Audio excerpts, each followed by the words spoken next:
마가복음 15장 21절부터 32절 말씀입니다.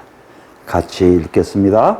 마침 알렉산더와 루포의 아버지인 구레네 사람 시몬이 시골로부터 와서 지나가는데 그들이 그를 억지로 같이 가게 하여 예수의 십자가를 지우고 예수를 끌고 골고다라 하는 곳, 번역하면 해골의 곳에 이르러 모략을 탄 포도주를 주었으나 예수께서 받지 아니하시니라.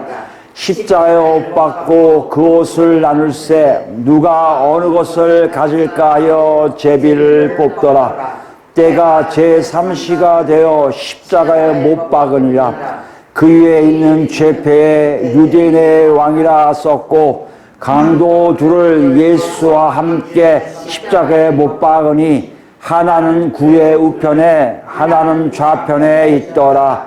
지나가는 자들은 자기 머리를 흔들며 예수를 모욕하여 이르되 아하 성전을 헐고 사흘에 짓는다는 자여 내가 너를 구원하여 십자가에서 내려오라 하고 그와 같이 대제사장들도 서기관들과 함께 희롱하며 서로 말하되 그가 남은 구원하였으되 자기는 구원할 수 없도다. 이스라엘 왕 그리스도가 지금 십자가에서 내려와 우리가 보고 믿게 할지어다 하며 함께 십자가에 못 박힌 자들도 예수를 욕하더라. 아멘. 지난 시간에 우리 무엇에 대해서 알아보았습니까? 십자가에 달리신 예수를 향해서 대제사장들과 서기관들이 조롱하는 말에 대해서 우리가 알아보았잖아요. 조롱하는 말을 왜 한다고요? 하나님을 많이 안다고 할지어도 하나님과 관계없어서 하나님과 관계없으니까 어떻게 해요? 하나님 뜻을 알 수가 없어요. 하나님 뜻을 알 수가 없으니까 십자가에 달리신 예수가 보이지가 않아요. 그분이 어떤 분인지 몰라요. 그뿐만입니까? 그분을 통한 하나님의 큰 그림도 볼 수가 없다는 것이에요. 무엇을 얘기합니까? 예수 그리스도를 통해서 하나님의 구원이 모든 인류에게 퍼져나간 것을 그들은 보지 못하고요. 그런 존재가 예수 그리스도를 알지 못하고요. 예수를 믿는다고 하면서도 예수님의 죽음에 동참하지 못한 삶을 사는 사람들은 그 큰 그림에 그 구원의 역사에 그 구원에 내가 들어가 있는지를 모르고 산다는 것이에요. 여러분 하나님을 잘 안다고 한 사람들 그 사람들을 향해서 지금 지난주에 우리 같이 알아봤고요. 나도 혹시 하나님을 안다고 하는데 거기 있나 없나 지난주에 같이 점검해 보았습니다. 한 주가 어떠셨어요 여러분? 여러분 지향하는 삶이 어느 쪽으로 가고 있던가요? 여러분 정말 하나님을 위해서 하나님 영광을 살았던 것이 있었습니까? 목표가 그렇게 되어 있는 사람이 우리 예수 믿는 사람도 아닙니까? 만약에 그렇게 되어 있다면 여러분 삶 자체가 어떤 것인지 한번 보시기 바랍니다. 어떤 일이 일어났는가요? 정말 그 안에 하나님의 뜻이 무엇인지를 보았습니까? 내가 어떻게 살아가는 것을 알 수 있었을까요? 내가 진정 하나님과 자녀가 됨으로써 하나님의 뜻대로 사는 것이 내 안에 이거구나 알게 되셨습니까? 그렇게 살다 보니까 나도 모르게 나 자신을 부인하게 되고요. 나를 희생하게 되는 것을 보게 되고요. 그 역사들이 내가 아닌 다른 사람들의 구원이 이루어지는 놀라운 현장에 내가 있음을 알게 된다는 것이에요. 여러분이 어떻게 사용되는지 하나님과 직접적인 하나님의 말씀에 순종함으로 나도 모르게 조금씩이라도 그 큰 그림 안에 내가 있음을 안다는 것이에요. 그런 것을 일주일 동안 체험하셨습니까? 하셔야 돼요. 그게 늘 일상적으로 와닿아야 돼요. 그게 스펙트럼이 있다고 지난주에 말씀드렸지만 스펙트럼이 이쪽에 있는 사람들은 예민하게 하는 사람도 있지만 이쪽 둔할 수 있어요. 둔하더라도 하나님은 살아계시기 때문에 놓고 하시고요. 우리를 이끄신 손길이 느껴져요. 그것이 우리가 예수 믿는 증거라고 마가는 우리에게 얘기하겠다는 것이에요. 마가는 우리에게 기획이에요. 예수 그리스도를 믿음으로 성령을 통해서 하나님 뜻대로 살아가는데 하나님 뜻대로 살아가니까요. 하나님의 복음의 빛이 자신을 통해서 옆에 사람들에게 증거되는 것을 알게 된다는 것이에요. 그것이 막 내가 꼭 전도를 해갖고 알아지는 것도 있지만 그렇지 않고도 내 삶 자체에 하나님 요구하신 그때그때의 삶을 삶으로 나도 모르게 하나님의 영광의 이방인으로 향한 복음의 빛이 싹 퍼져나가고 있음을 알게 된다는 것이에요. 이 사람들이 바로 그리스도인이에요. 이런 거 제가 지금 그러고 있어야 된다는 것이에요.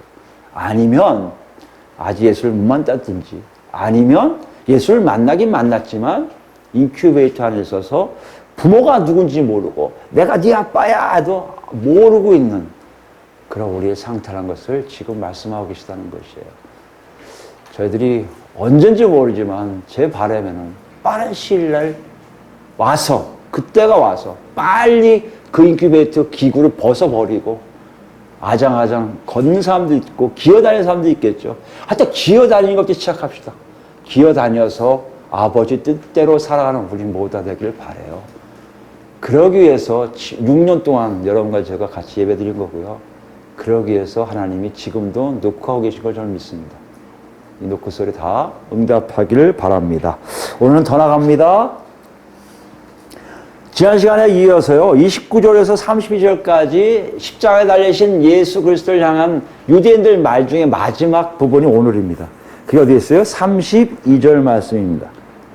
30절 말씀 보시면 이스라엘 왕 그리스도가 지금 십자가에서 내려와 우리가 보고 믿게 할지어다 라는 말이에요. 근데 이렇게 읽다 보면 이 주체가 누군지를 몰라요. 누가 얘기하는지를 제대로 이해할 수가 없게 되는 것이 우리 성경이. 아니 어떻게 보면 오해를 해요. 어떻게 보면 오해를 합니까? 뒤에 나온 사람들 함께 십자가에 못 박힌 자들도라고 되어 있거든요. 마치 십자가에 못 박힌 죄수들이 그렇게 얘기한 것처럼 오해할 수가 있어요. 그러나 헬라어 본문을 보면 정확하게 이 내용은 앞에 31절에 대제사장들과 서기관들이 조롱하며 말하는 것에 포함되어 있음을 알 수 있다는 것이에요. 근데 왜 이렇게 표기를 했을까요? 왜 출판하는 사람들이 30이라는 말을 앞에 쓰고 왜 그렇게 마가도 구분돼서 썼을까요? 이것은 좀 약간 아이러니합니다. 이게 이해가 안 될 수가 있어요. 근데 우리가 한번 생각해 보면 대제사장들과 서기관들이 이런 말을 했다는 것이 어느 정도 우리 이해가 돼요. 왜요? 14장 61절에 이미 예수님을 신문할 때 뭐라고 얘기했습니까? 네가 그리스도야? 하나님의 아들? 이렇게 비아냥을 했던 사람들이었거든요. 무슨 얘기하는 겁니까? 사람들 많이 없을 때 사람들 너보고 그리스도라고 하대? 네가 하나님의 아들이라고 하대? 정말 그런 거야? 비꼬듯이 얘기했거든요. 근데 사람이 없었어요. 사람이 없으니까 이 사람들이 이 메시아이신 예수님을 십자가 못 박게 죽게 함으로 자기의 모든 것을 이루었거든요. 지난 시간에 구원에 대해서 얘기할 때 지나가는 유대인들과 동감을 해갖고 맞아 그러고는 내려올 수 없는 무능한 사람이 무슨 구원을 얘기해. 다른 사람 구원을. 참 기가 막히네. 조롱했던 것처럼 이제 자기 생각을 다른 사람의 동의를 얻고 싶어 하는 거예요. 어떤 거요? 저 사람 메시아 아니야. 저 사람 하나님의 아들 아니야 라고 얘기한다는 것이에요. 그 얘기가 바로 십자가에 내려와 우리가 보고 믿게 할지어다 얘기했다는 거예요. 내려올 수 없으면 아는 거예요. 지금 예수님이 거의 돌아가시기 일보 직전이거든요. 기지맥지한 사람이 고개 푹 숙이고 전혀 힘이 없게 보이시거든요. 그거 보고 조롱하는 거예요. 야 예수 내려와. 내려오면 내가 너 이스라엘 왕 그리스도 인정해 줄게. 이것도 있지만 또 한편 뭐예요? 일반 유대인들을 향해서 얘기하는 거예요. 자기들의 승리의 도취감으로 얘기하는 겁니다. 이 사람 메시아 아니야. 메시아라면 저기 매달려 있겠어? 내려왔겠지. 이거를 누가 좀 응답하는 거예요. 십자가에 달린 두 제수가 응답하는 거예요. 맞아. 성취가 됐어요. 지금 마가는 그렇게 간단하게 여기서 추측할 수밖에 없는 기사를 제가 쓸 수밖에 없는 그 내용 가지고 끝났어요. 근데 정말 그런가? 마태복음을 보면 우리가 이해할 수가 있습니다. 마태복음 27장 가보시면 마태복음 27장 41절 말씀 보시면 이렇게 기록하고 있어요. 예, 신약 49페이지였습니다. 41절 그와 같이 대제사장들도 서기관들과 장로들과 여기 장로들도 나와요. 장로들 나온다는 얘기는 사내들인 전체가 다 거기에 포함되어 있다는 걸 보여주시죠. 그동안 그들의 유대인의 지도자들이 다 포함되어 있음을 얘기하고 있어요. 함께 희롱하여 이르되 그가 남은 구원하였을 때 자기는 구원할 수 없도다. 이건 지난 시간에 우리가 같이 본 거죠. 그 다음 뭐랍니까? 바로 연결됐어요. 그가 이스라엘 왕이로다. 지금 십자가 내려올지어다. 그러하면 우리가 믿겠노라. 누가 얘기한 것처럼 얘기해요? 대제사장과 서기관들과 장로들이 얘기한 걸 얘기한단 말이에요. 그리고는 약간 더 한 수 더 떠요. 43절 마태는 첨가해요. 그가 하나님을 신뢰하니 하나님이 원하시면 이제 그를 구원하실지라 그의 말이 나는 하나님의 아들이라 하였도다 하며. 여러분 이걸 들으신 분들은 많은 것을 생각해도 이거 누가 얘기한 건데? 여러분 잘 아시면 마태복음 4장에 보면 사탄이 네가 하나님의 아들이거든 뭐라 그래요? 뛰어내리라. 천사들이 와서 너를 받쳐줄 것이라는 얘기가 있거든요. 시편 기자, 시편에 있는 내용을 그대로 인용하거든요. 여기를 그 같은 거예요. 그 정도까지 비아냥 거리는 거예요. 완전히 예수님을 무시할 정도가 아니라 사탄의 음성을 그냥 사용하고 있는 거예요. 전혀 예수님, 하나님과 관계없음을 스스로 얘기하고 있다는 것이죠. 어쨌든 마태는 그것까지 기록했어요. 그들이 44절 보시면 함께 십자가에 못 박힌 강도들도 이와 같이 욕하더라. 이와 같다는 얘기는요, 그 말에 동의하는, 헬라어로 보면 그 말에 동의한다는 거예요. 지금 마가는 이걸 지금 보여주고 있는, 간단하게 얘기하고 있어요. 어떤 얘기입니까? 지금 저분이 메시아가 아니란 것을 지도자들이 선언한 것 뿐만 아니라 지나가는 사람과 강도까지도, 죄수까지도 다 동의하고 있다는 것이에요. 무슨 말이에요? 그 당시 유대인들은 예수 그리스도를 그리스도로, 메시아로 더 이상 인정하지 않음을 마가는 우리에게 전달하고 있다는 것입니다. 그게 이해가 될 수가 있습니까? 이해가 됩니까? 좀 이해가 안 되잖아요. 그러면 마가는 그걸 얘기하고 싶었을까요? 그걸 얘기하고 싶었을 거예요. 그러나 좀 더 우리가 보면 알 수 있지만 마태는 4절에 이어서 기록한 거를 한 절로 다 줄여서, 아니 어떻게 보면 2절이죠. 2절에 의해서 줄여서 얘기한 거란 말이에요. 굉장히 간단하게 확 줄여서 얘기한다는 얘기는 마가는 그보다 더 뭐에 초점을 맞추는 거예요? 그들의 말에 초점을 맞추고 있는 거예요. 그 당시에 유대인들이 메시아로 인정하지 않았다가 중요하지만 그보다 더 중요한 것이 있다는 것이에요. 이게 우리 독자들에게 하는 거예요. 그 당시 유대인들이 이 메시아로 인정하지 않았어. 그거 다 아는 애가 아니야. 근데 그걸 끝난 게 아니라 마가는 이렇게 하는 거예요. 그보다 더 중요한 게 그들 말 속에 있는데 한번 생각해 보라고 우리에게 던지고 있다는 것이에요. 그게 뭡니까? 다시 한번 보면 정확하게 기록하고 있는 것을 볼 수 있어요. 32절 말씀 보시면 마가는 다 챙기고 뭐요? 이스라엘 왕 그리스도가 지금 십자가에서 내려와 우리가 보고 믿게 할지어다. 여기에 뭔가 초점을 두고 있다는 것이에요. 그게 뭔가 알아봅시다. 이스라엘 왕 그리스도라고 표현되고 있어요. 대제사장들과 서기관들이 뭐라고 표현하고 있다고요? 이스라엘 왕 그리스도. 이게 무슨 말입니까? 메시아가 뭔지를 설명하고 있는 거예요. 메시아가 뭡니까? 이스라엘의 왕이에요. 그럼 좀 차이가 있잖아요. 뭐가 차이가 있습니까? 앞에 빌라도가 죄패에는 뭐라고 썼어요? 유대인의 왕이라고 표현하고 있다는 것이에요. 유대인의 왕과 이스라엘 왕이 뭔 차이가 있길래 이들은 달리 있을까요? 여러분, 지금 여러분 아시겠지만 우리는 그들을 유대인이라고 하는데요. 그들은 끝까지 뭐라고 그래요? 자기들은 이스라엘이라고 국명을 바꿔 얘기하잖아요. 유다라고 안 해요, 자기 스스로. 이스라엘이라고 해요. 그들은 유대인이라는 말을 별로 좋아하지 않아요. 왜 유대인 하면요, 12지파 중에 한 지파밖에 안 돼요. 근데 이스라엘은요, 12지파 전체를 얘기해요. 12지파라는 걸 뭘 얘기합니까? 야곱의 아들, 12아들 얘기해요. 야곱의 12아들은 또 뭘 얘기합니까? 위에 이삭의 아들은 야곱의 아들이에요. 이삭은 누굽니까? 아브라함의 직속 아들이라고요. 약속의 아들이라고요. 지금 뭘 얘기하고 싶은 거예요? 아브라함에게 언약하신 그 하나님의 역사가 누구한테 온다는 거예요? 12지파 전체에게 온다는 거예요. 유다 한 사람의, 유다 한 지파의 왕이 아니라는 얘기예요. 누가요? 메시아가요. 그러니까 빌라도 너희는 잘못 알았어 라고 얘기하고 있다는 거예요. 지금 뭘 얘기하고 있습니까? 대제사장과 서기관들은요, 정확하게 그리스도가 누군지를 정의하고 있다는 것이에요. 이들이 만들어낸 얘기일까요? 아니죠. 이 얘기는 누가 말씀하신 거예요? 하나님이 이미 예언하신 말씀이에요. 그게 어디 있어요? 예레미야서 가볼까요? 예레미야서 33장을 가보시면 예레미야 선지자는 언제 쓴 겁니까? 예레미야서는 유다 땅이 망하고 그 다음에 포로로 끌려간 그 시기까지 쓴 거예요. 그러니까 지금 유대라는 나라가 이 땅에서 사라질 그 위기에 있을 때 하나님이 예레미야 선지자를 통해서 예언하신 말씀이에요. 그게 14절부터 볼까요? 예레미야서 33장입니다.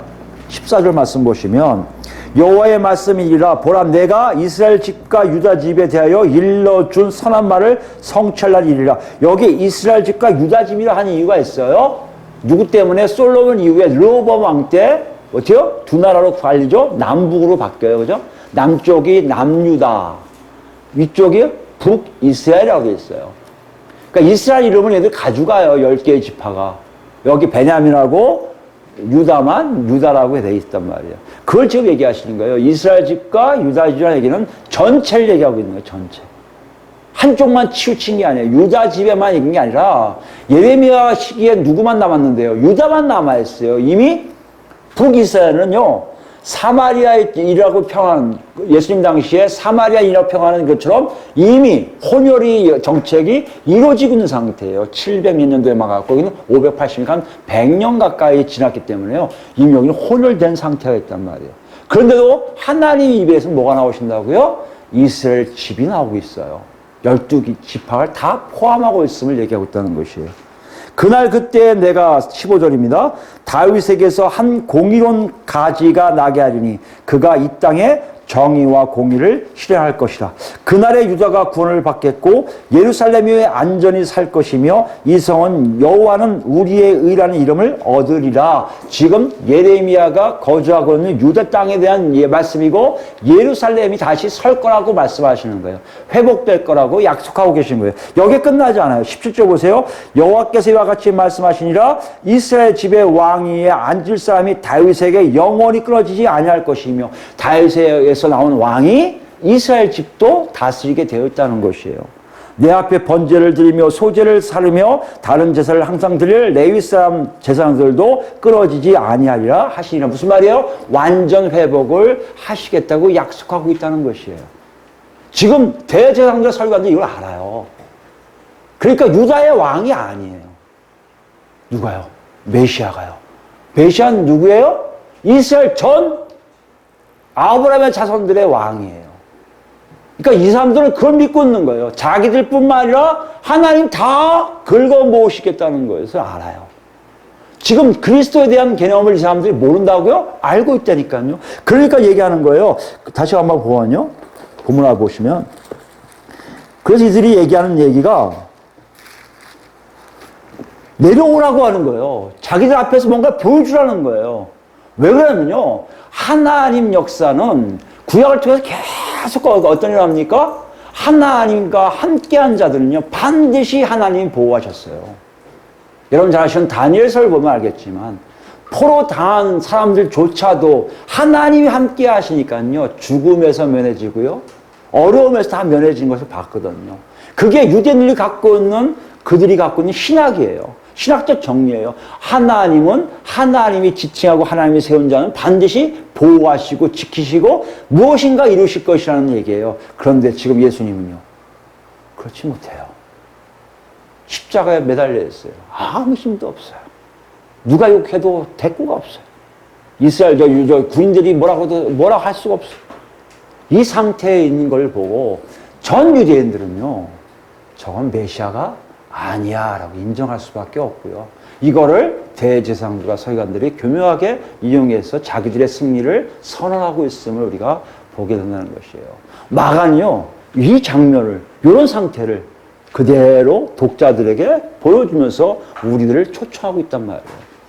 너희들은 어떤 생각이 드니? 라고 얘기하고 있다는 거예요. 너희들은 그 예수를 보고 그분이 메시아라고 얘기할 수 있니? 그분이 이스라엘 왕이라고 얘기할 수 있니? 여러분 어떠세요? 그렇게 말씀할 수 있습니까? 사실 한국교회는요. 되게 강해요. 이게 성향이 엄청 강해서요. 한국교회를 이렇게 교회사를 쭉 보잖아요. 그러면 정말 능력 있는 분들에 의해서 한국교회가 이루어진 것을 볼 수가 있어요. 능력이 없는 분들은 이루어지지가 않아요. 근데 이게 능력이 어떤 거냐면 보여지는 능력들이에요.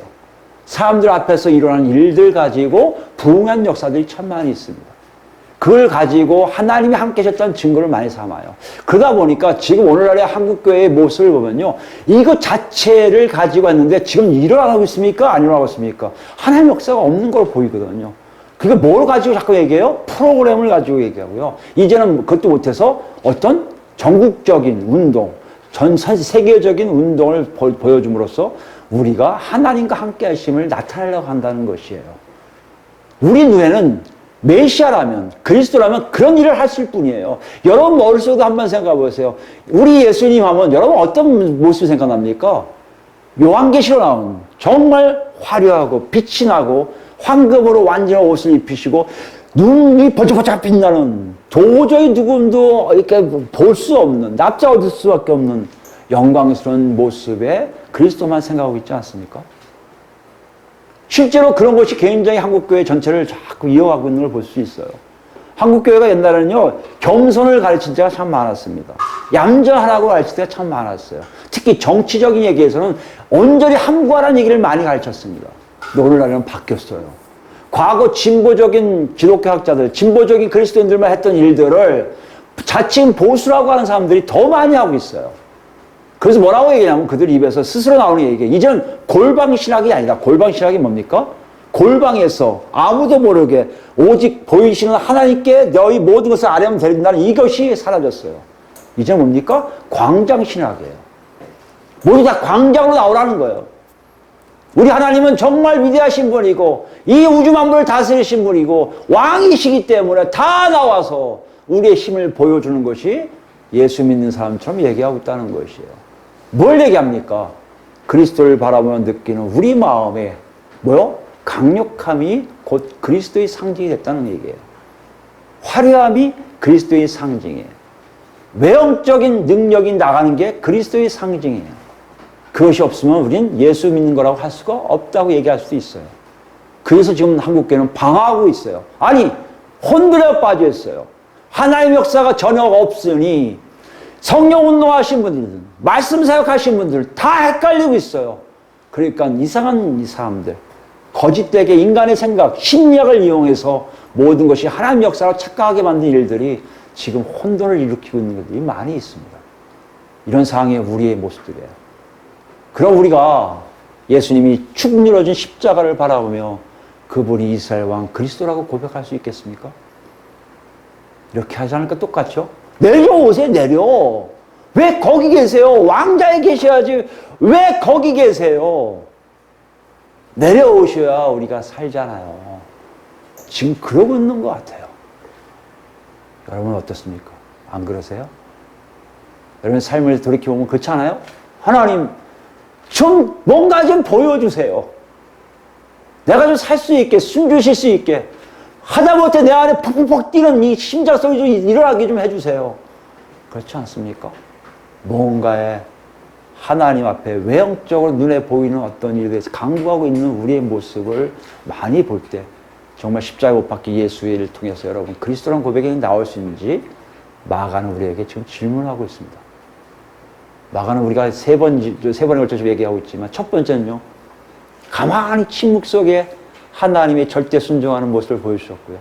또 뭡니까?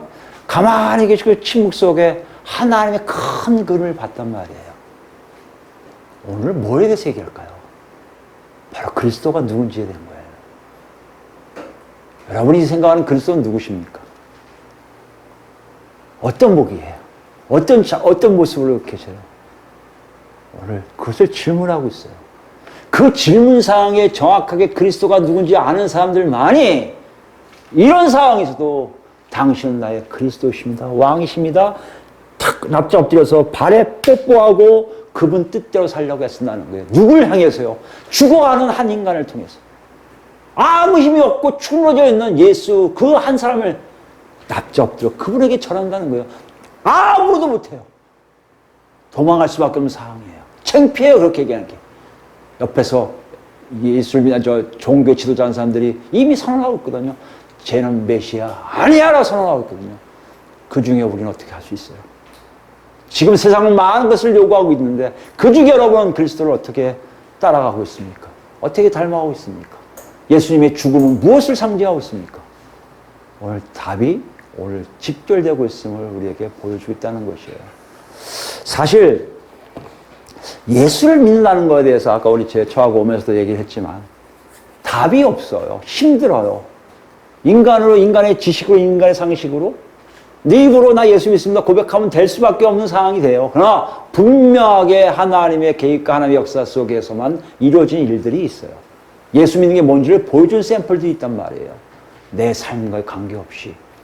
그와 같이 예수 믿는 것을 제대로 알지 못하는 우리 인간들이 사실 그리스도를 제대로 알았을까요? 마가는 우리에게 그걸 질문하는 것 같아요. 너는 제대로 그리스도가 누군지를 이해하니? 사실 한국교회에서 성장한 우리의 모습을 보면요. 그리스도 하면요. 청년들 찬양을 보세요. 얼마나 위대하신 분, 우리를 다스리신 분, 우리를 지배하신 분, 우리 온전히 그분을 찬양합니다. 영광 돌립니다. 얘기하고 있는데요. 그들의 삶의 모습 속에서는 그게 안 나와요.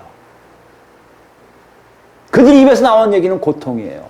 그들 입에 나온 건 내 잘 되기 원하는 거예요. 직장 생활 잘하기 원하고요. 내가 좋은 직장 되기 원하고요. 좋은 학교 원하고요. 이것만 원하고 있단 말이에요. 정말 그렇다면 그게 제대로 된 그리스도를 아는 고백일까요? 우리는 어떻습니까, 여러분? 여러분 그리스도를 제대로 알고 계십니까? 만약 제대로 알고 있다면 여러분 위해서 나온 고백이 제대로 된 고백과 삶이 제대로 된 삶으로 나오게 되어 있을 거란 얘기예요. 그게 예수 그리스도의 죽음에 동참하는 참여하는 놀라운 역사의 모습들이 같이 이렇게 흘러가고 있음을 알게 된다는 것이에요. 그럼 그리스도는 어떤 모습일까요?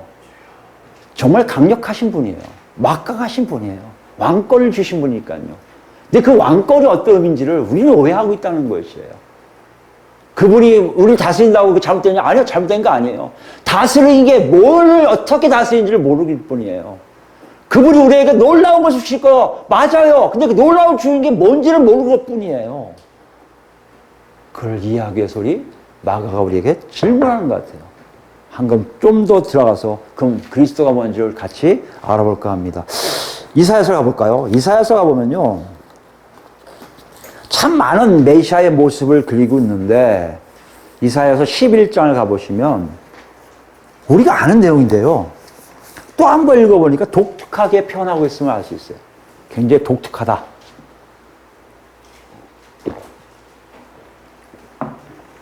독특을 떠나서 무엇인가 암시하고 있는 듯한 내용이 있다는 얘기예요. 그게 뭐예요? 11장 보실까요? 1절부터 보시면 이사야서입니다. 11장 1절.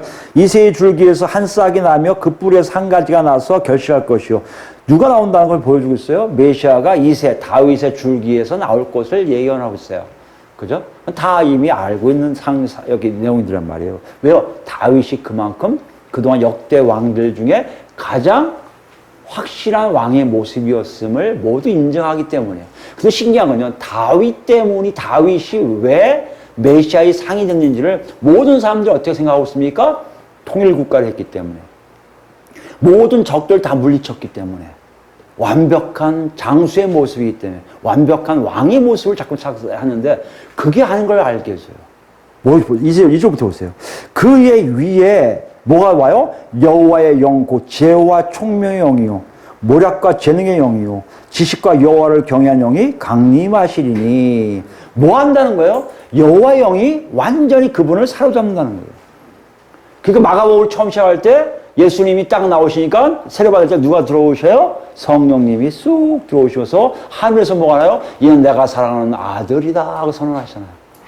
뭐가 있는 거예요? 성령이 임하고 계신 거예요. 그 성령이 임하시면 뭘 얘기합니까? 그걸 얘기하는 거예요. 3절 보세요. 그가 여호와를 경외함으로 즐거움을 삼을 것이며 어떤다고요? 삶 자체가 여호와를 경외하는 걸로 즐거움 삼아요. 우리가 성령이 오시면요. 마치 능력 행함으로 즐거움을 삼을 것 같잖아요. 방언하고 통역하고 예언하고 치유 사역하고 아니면 내가 막 말씀의 은사로 나가서 막 강대에 올라와서 설교를 막 하는 걸로 즐거움을 삼을 수 있잖아요. 근데 그게 아니라는 거예요. 메시아의 본 모습은 그것 때문이 아니라 여호와를 경외함으로 여호와를 존경하고 두려워하는 마음으로 모든 즐거움을 삼는다는 얘기예요. 이건 있을 수 없는 얘기 아닙니까? 한국교회에 왜 능력을 추구해요? 왜 성령 충만해달라고 기도하고 있습니까? 내 모습에 놀라운 역사가 일어나기 원하는 거 아니에요. 그 주체가 내가 되기를 원하는 거 아니에요. 근데 메시아는 그런 분이 아니란 말이에요. 어떤 분이라고요? 여호와를 경외함으로 자신의 즐거움을 삼는 자예요. 뭘 얘기하고 있습니까? 우리가 다르다는 거예요. 그의 눈에 보이는 대로 심판하지 아니하며 그의 귀에 들리는 대로 판단하지 않으며 그 왕은요, 일반 세력적 왕들은요, 지 뜻대로 마음대로 해요. 기분 나쁘면 죽일 수 있고요, 기분 좋으면 살릴 수 있어요. 이게 지금까지 있잖아요. 사형을 때릴 수 있고, 사형 때리는 건 모르겠지만 사면은 있잖아요. 자기 마음대로. 이해가 안 되잖아요. 자기 기분 내키는 대로 하는 거 아니에요. 그런데 그렇지 않다는 거예요. 자기 눈에 보이는 대로 심판하지 않고요, 귀에 들리는 대로 판단하지 않아요. 인간이 하고자 하는 일과 정 다르다는 거예요, 여러분. 그게 누구라고요? 메시아예요.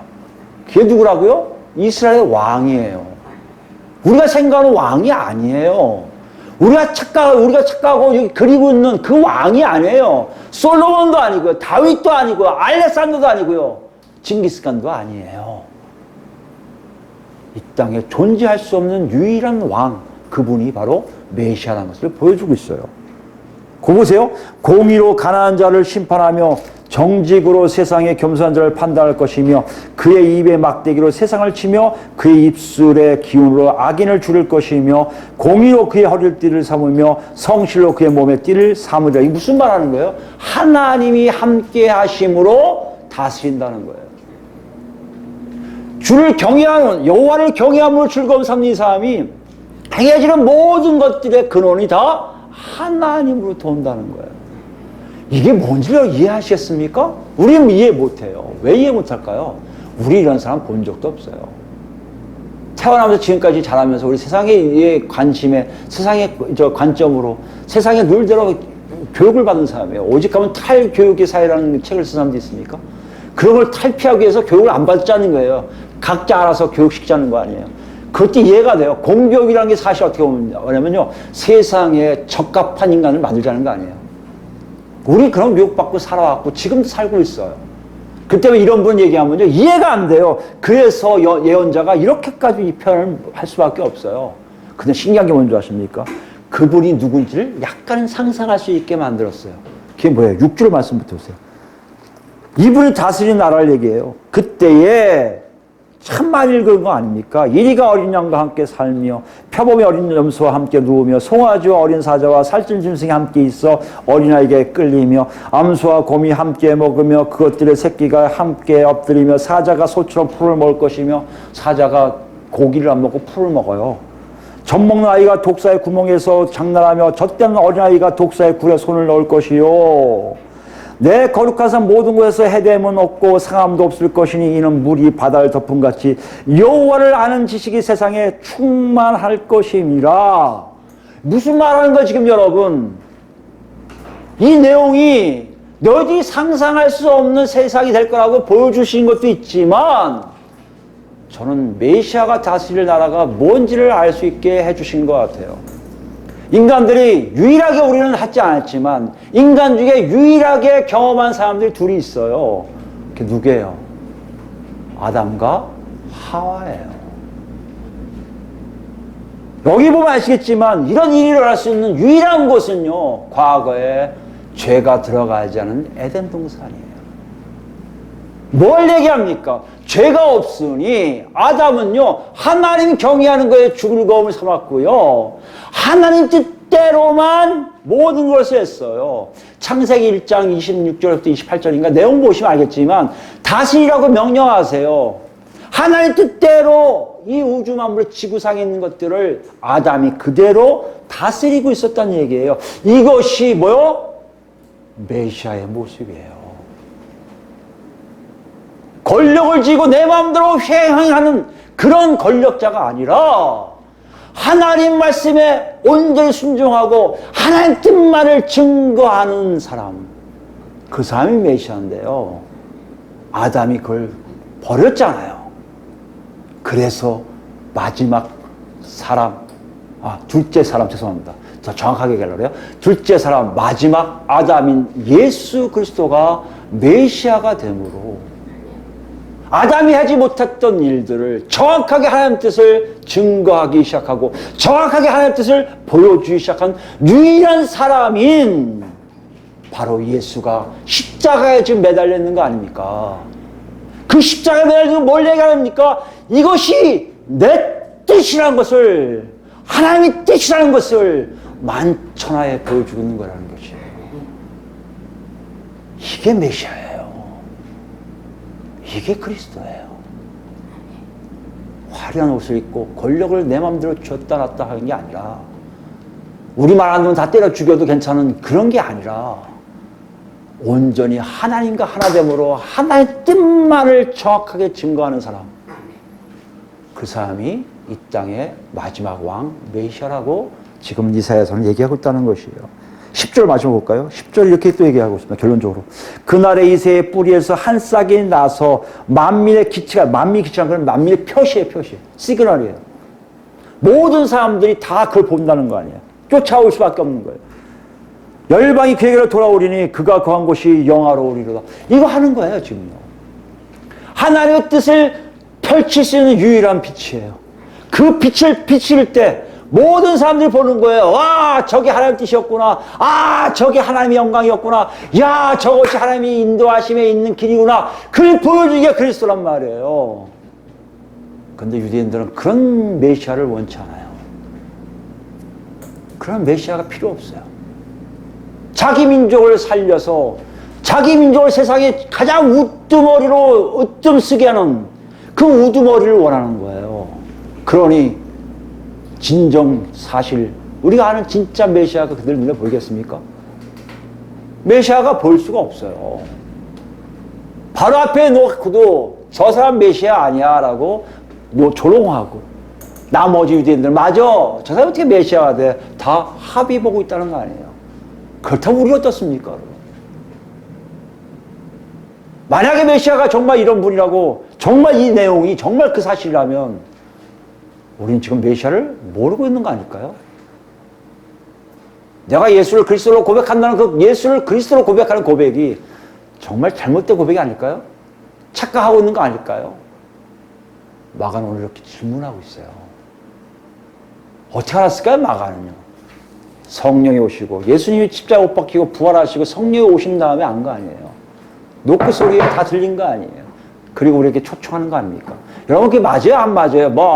목사님 그렇게 소설 쓰신 거 같네요. 좀 멀리 가신 거 같네요. 할 수 있어요. 다음 내용을 보면 이해가 될 수 있어요. 그렇게 고백하는 사람들이 하나둘 모이기 시작해요. 그 십자가의 모습에 죽으신 예수를 바라보고 모인 사람들이 고백하기 시작해요. 그리고 예수님이 말씀하신 것을 그들이 기억해서 기록해요. 그게 어딨습니까? 마태복음 다시 한번 가볼까요? 마태복음 5장 가보시면 그 내용 중 하나가 마태가 기록한 거 아닙니까? 마태복음 5장 38절 말씀 보겠습니다. 예수이 오셔갖고 마태복음 5장서부터 시작하는 이 내용이 산상수훈이라는데, 산상수훈의 의미는 뭔지 아십니까? 예수님이 그리스도로서, 왕으로서 백성들에게 우리의 나라의 강령은 이렇다 하고 보여주신 내용들이에요. 그 마음이 가난한 자, 뭐 긍휼력인 자, 뭐 이렇게 여러 가지 있잖아요. 온유한 자, 다 이게 다 그런 의미예요. 가만히 보시면요, 법이 아니에요. 뭐뭐 할 거다, 뭐뭐 할 거다가 아니에요. 그런 상태가 될 거란 얘기예요. 그런 상태라는 게 무슨 말입니까? 예수를 진정 그리스도로 만난 사람들은요, 그런 상태가 돼서 누굴 만나는 거예요?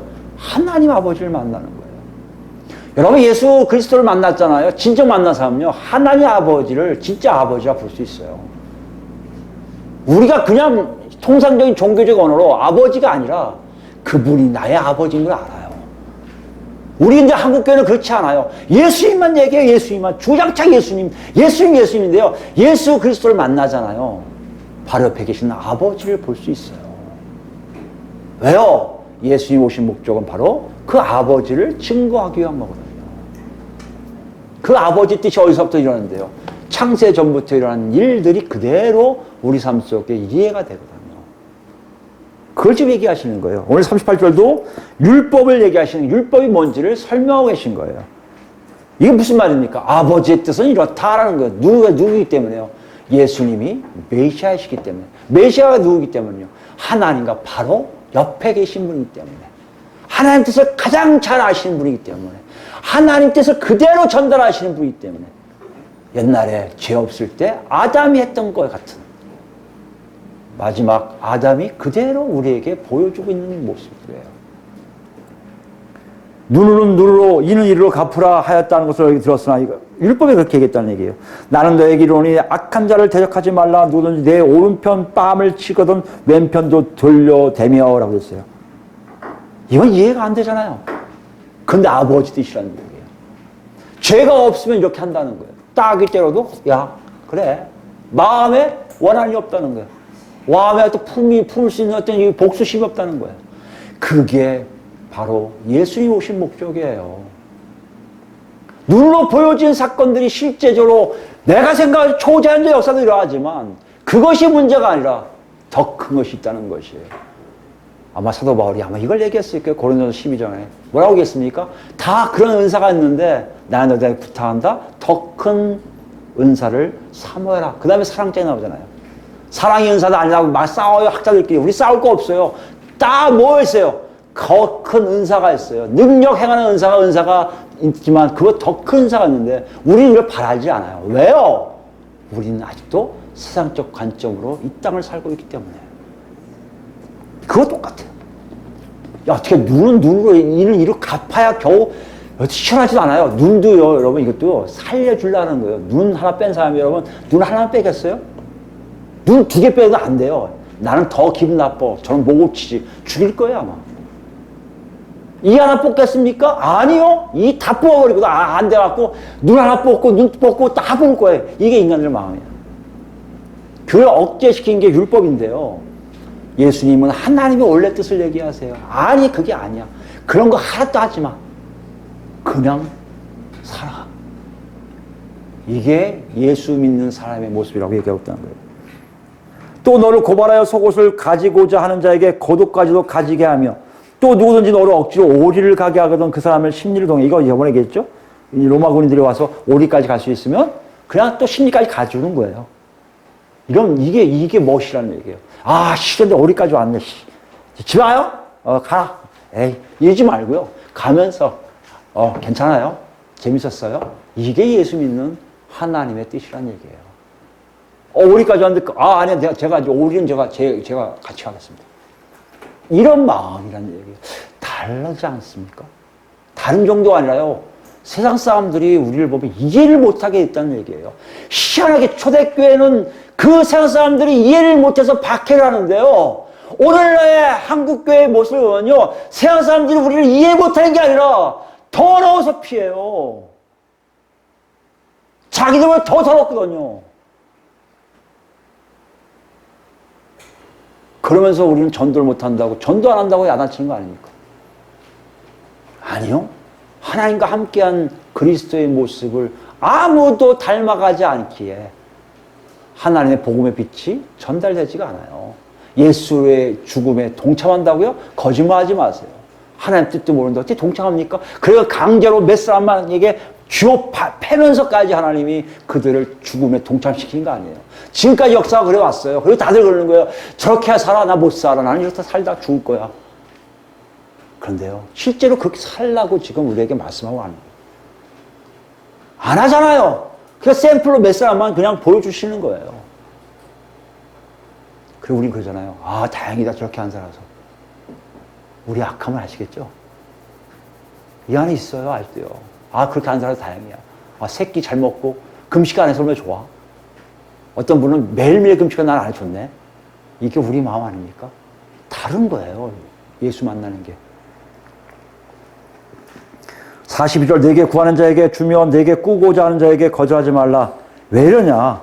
43절이야. 내 이웃을 사랑하고 내 원수를 미워하라 하였다는 것을 너희가 들었으나 더 나아가세요. 나는 너에게 이르노니 너희 원수를 사랑하며 너희를 박해한 자를 위하여 기도하라. 세상에서 있을 수 없는 얘기예요. 더군다나 이때는요. 이게 죽이면 죽인 대로 한 게 있어 괜찮았거든요. 있을 수 없는 일을 예수님은 그때 이미 얘기하세요. 왜요? 하나님의 뜻이거든요. 나오잖아요. 이같이 한지 하늘에 계신 너희 아버지의 아들이 되리라. 이와 같이 해야 하나님의 자녀래요. 이걸 알려주려고 그리스도가 오신 거예요. 십자가 못 박히신 거예요. 아무 말씀 안 하시고 계신 거예요. 초라하고 초라한 모습으로. 왜요? 이것이 하나님의 뜻인 것을 보여주시고 계신 거예요. 이는 하나님이 그 해를 악인과 선인에게 비추시며 비를 의로운 자와 불의한 자에게 내려주심이라. 너희가 너희를 사랑하는 자를 사랑하면 무슨 상이 있으리요? 세리도 이같이 아니하냐? 또 너희가 너희 형제에게만 무난하면 남보다 더하는 것이 무엇이냐? 이방인들도 이같이 아니하느냐? 그러므로 하늘에 계신 너희 아버지의 온전하신 같이 너희도 뭐라? 온전하라. 무슨 말이에요? 하나님 자녀답게 하나님 닮아가는 삶을 너희 속에 있어야 한다는 것이에요. 이것이 예수 그리스도께서 오신 이유예요. 뭘 보여주시겠어요? 아버지 하나님이 그런 분인 걸 보여주시기 위해서요. 아니, 아버지가 너희를 만든 이유가 그거를 보여주시기 위해서요. 했어요? 못했어요? 아담이 못했어요? 모든 인간들이 못하고 나부러져 있어요. 누굴 보내서요? 당신의 아들을 보내신 거 아니에요. 죽기까지 준수하게 하신 거 아니에요. 순교하게 하신 거 아니에요. 큰 그림을 보여주신 거 아니에요. 저 예수를 통해 너희를 다 구원시킬 거야. 그때 구원만 좋아서 야 구원받는데 신나하지 않아요. 그런데 뭐라고 하신 줄 아십니까? 내가 아버지와 가까이 있다 보니 아버지의 뜻을 알겠는데 내 죽음이 바로 아버지의 뜻이야. 이 땅에서 죽어 너를 부인하고 죽으면 나를 쫓아왔어. 이거예요. 그럼 누가 그 앞에서 당신 나의 왕이시냐 고백하겠습니까? 여러분 하고 계세요? 그런 하나님, 그것만 요구하는 하나님 앞에서 여러분 당신 나의 왕이십니다 고백하시겠습니까? 배고파 죽겠는데, 건강하지 못하는데, 내 자녀들 속썩여 죽겠는데, 나 이 땅에 태어나서 떵떵거리죠 한 번 산 적도 없고 맨 찌질로 살고 있는데, 목사님들 중에 간증하는 사람이 많더라고요. 찌질이 살던 나를 하나님 이렇게 세우셨다고. 착각하지 마세요, 그분들. 찌질로 살고 있는 사람들이 지금 그렇게 간증하는 걸 더 찌질이에요. 하나님이 찌질이를 높게 평가하려고 높여 세우신 분이 아니세요. 찌질이 안에 있는 예수 그리스도를 증거하라고 말씀하세요. 그들을 사랑하셨던 그 마음을 얘기하시지, 너를 사랑했기 때문에 너를 크게 잘 되게 하실 거야. 그걸 넌 찌질해서 변했어. 이런 게 예수 믿는 거야. 이거 얘기하려는 거 아니라니까요. 찌질로 살면서 찌질하게 얘기해야 돼요. 이런 찌질이가 현재도 찌질인데 예수 그리스도가 내 안에 있음을 여러분 보십니까? 이거 얘기하는 게 복음이에요, 여러분. 우린 그거 듣고 싶지 않잖아요. 찌질로 살고 싶지 않잖아요. 이 땅에 태어났으면 머리가 되고 싶잖아요. 이 땅에 태어났으면 좋은 집에 살고 싶잖아요. 이 땅에 태어났으면 건강하게 팔팔하게 120년, 200년 살고 싶잖아요. 그런데 아니란 말이에요. 그리스도는 그걸 얘기하는 게 아니에요. 하나님을 증거하세요. 어떤 사람은 일찍 죽을 수 있어요. 어떤 학자가 기분 나쁜 얘기를 해요. 맞는 것 같아요. 아니, 안 했으면 좋겠어요, 그 말은. 근데 맞는 것 같아요. 아니, 받아들이고 싶지 않아요. 뭐라고 하는지 아십니까? 그 십자가에 딱 가면 우리 자신이 느낄 거다. 나도 하나님이 나를 죽이실 때 저렇게 외면할 수 있겠구나. 예수, 당신의 아들을 외면하신 하나님 아버지가 내가 고초에 당할 때, 내가 죽고 싶고 막 죽으려고 막 위험에 있을 때 하나님이 나를 건지시지 않을 수도 있겠구나 하고 고백하는 학자가 있어요. 그거 듣고 싶지 않지만 사실일 수 있어요. 왜요? 그래서 하나님의 영광이 나타난다면 그 사람들이 여기서 죽는 게 아니니까, 영원한 천국이 있으니까, 영원히 하나님께 사는 게 있으니까 그렇게 몰고 가시는 모습들을 지금 보여주고 계신단 말이에요, 여러분. 그러기에 십자가 못 박힌 예수를 보면서 그런 사람들만 고백할 수 있어요. 당신은 나의 그리스도 메시아이십니다. 나의 왕이십니다. 어떻게 가능해요? 우리가 할 수 있다고요? 못해요. 그러니까 예수님이 오셨습니다. 십자가 못 박히셨습니다. 죽으셨습니다. 부활하셨습니다. 그 다음 뭐요? 성령님이 오신 거 아니에요. 그게 어디 있어요? 우리 갈라디아서 볼까요? 갈라디아서 5장 보면 19절 말씀이에요. 성령이 오신 다음에 역사에 대해서 좀 읽지 않을게요. 19절부터 23절까지 그렇게 돼 있어요. 성령 열매와 육체일이 현저하게 나누고 있음을 알아요. 하나님의 역사하심과 아님을 분명하게 알 수 있어요. 누가 오실 때요? 성령님이 오실 때요. 우리가 예수 믿는다는 것은 성령이 오신 거예요. 성령이, 주의 영이 없으면 예수를 주라 할 수가 없어요. 입으로 하는 거 말고요. 여러분 삶의 전체가 그 주인에게 그리스도를 고백할 수 있다는 얘기예요. 근데 그 고백이 가능한 이유가 뭔지 아십니까? 현저하고 뚜렷하기 때문에요. 육체의 일이 뭔지 알게 하시고 성령의 열매가 뭔지 알게 하시기 때문에 가능한 거예요. 육체의 현저한 사람들은요, 예수를 입으로만 주라고 고백할 거예요. 성령의 열매가 있는 사람들은요, 바로 당신이 나의 왕이시며 고백해요.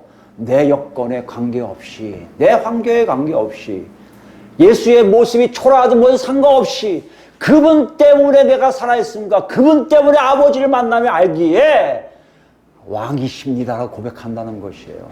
어떻게 가능합니까? 24절 말씀이에요. 그리스도 예수의 사람들은요, 육체와 함께 그 정욕과 탐심을 어디에 못 박았기 때문에요? 십자가에 못 박았기 때문에요. 성령이 오셔서 우리에게 이 안에 있는 세상적인 잔재들을 다 예수님이 신목으로 돌아가신 그 십자가에 다 박아버렸단 말이에요. 죽였단 말이에요. 그러니까 이 안에 욕심과 정욕이 없어요. 욕심과 정욕이 없으니까 성령이 알려주신 대로 살아요. 그러니 성령의 열매를 맺을 뿐만 아니라 예수 그리스도가 누군지를 분명하게 알게 된다는 거예요.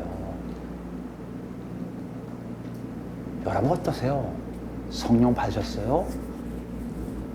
근데 아직 그런 고백이 안 나온다고요? 여러분 충만하지가 않아서 그래요. 왜 충만하지 않을까요? 조금이라도 성령에 이끌려 사는 삶이 없어서 그래요. 하나님 말씀에 순종하지를 않아요. 내 뜻대로 내 마음대로 하고 싶어요. 내 욕심과 내 탐심을 다시 끌어내요. 십자가 못 박혀 죽은 걸 끌어내요. 억지로. 아 이거 내 욕심이 여기 있었네. 끌어내요. 끌어내고 그걸 다시 한번 집어넣은 다음에 살다가 하나님 잘못했어요. 그럼 또 하나님 뺏어간다고 착각들 해요. 착각하지 마세요. 이거 우리 거 아니에요. 이미 십자가에 못 박혀 있어요. 그걸 확인시켜 주는 것이 성령이 우리 안에 오셔서 성령의 열매를 맺는 역사를 하신다는 거예요. 오늘 본문 이걸 얘기하고 있습니다. 여러분 지금 어디 계신지 물어보고 있어요. 그 십자가에 달리신 예수를 바라보면 여러분 뭐라고 하실 거예요? 나의 왕이십니다 고백하십니까? 여러분 안에 성령이 여러분 인도하실 거예요. 거기에는 분명히 내 처지에 상관없이 하나님을 만나기에 에덴 동산 가본 적 없지만 그렇게 역사하는 하나님의 역사하심이 내 삶에 있기에 세상의 기준이 아니라 세상의 가치가 아니라 하나님 뜻대로 살고 있는 모습이 있기에 가능하게 고백한다는 것이에요. 못하고 있습니까? 여러분 아직도 예수 만난 게 아니에요. 아직도 여러분이 메시아를 믿는 게 아니에요. 여러분 하나님 아버지를 만난 적이 없어요. 오늘 만나라고 초청하고 계세요. 들어오고 하고 있어요. 얘가 옛날에서는 직 없다고요? 착각하지 마세요. 청함은 받은 상태예요. 택함이 없는 거예요. 왜요? 내 뜻대로 내 마음대로 예복을 입지 않고 다니고 있거든요. 하나님 뜻대로 살지 않고 있거든요. 벗으셔야 돼요. 벗어서 그리스도 옷을 입어야 돼요. 그리스도의 삶을 사셔야 돼요. 죽기까지 충성하는 그 삶을 걸어가셔야 돼요. 그것이 자기를 부인하고 십자가를 날마다 지고 예수를 쫓는 삶이라고 말씀하고 계시단 말이에요. 여러분 눈에 좀 어떻게 보는지 모르지만요. 제 눈에는 제 아내하고 벌써 몇 달 전부터 이렇게 같이 나눴던 얘기인데요. 예수님의 모습은요. 화려한 복장이 아니에요.